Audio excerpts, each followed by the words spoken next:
Chapter 21, Section 7, Fort Wagner, African Americans and the War.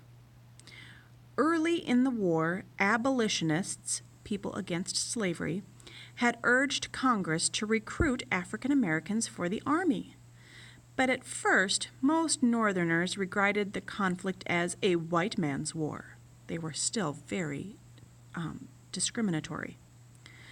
Congress finally opened the door to black recruits in 1862. About 186,000 African Americans, many of them former slaves, enlisted in the Union Army. Another 30,000 African Americans joined the Union Navy. The Massachusetts 54th Regiment. Massachusetts was one of the first states to organize black regiments. The most famous was the 54th Massachusetts Infantry, commanded by Colonel Robert Gould Shaw. Two of the 54th Infantry's 1,000 soldiers were sons of Frederick Douglass. The men of the 54th were paid less than white soldiers. When the black soldiers learned this, they protested the unequal treatment by refusing to accept any pay at all.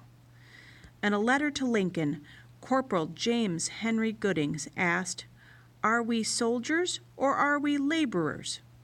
We have done a soldier's duty. Why can't we have a soldier's pay?" At Lincoln's urging, Congress finally granted black soldiers equal pay. After 3 months of training, the Massachusetts 54th was sent to South Carolina to take part in an attack on Fort Wagner, outside of Charleston. As they prepared for battle, the men of the 54th faced the usual worries of untested troops. But they also faced the added fear that if captured, they might be sold into slavery. African Americans at war.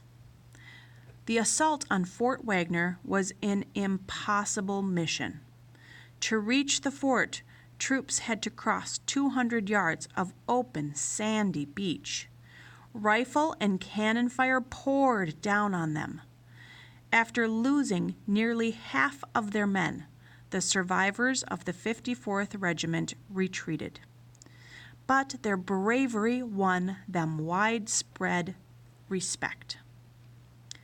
During the war, 166 African American regiments fought in nearly 500 battles.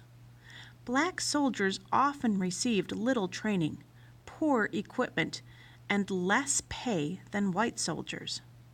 They also risked death or enslavement if captured.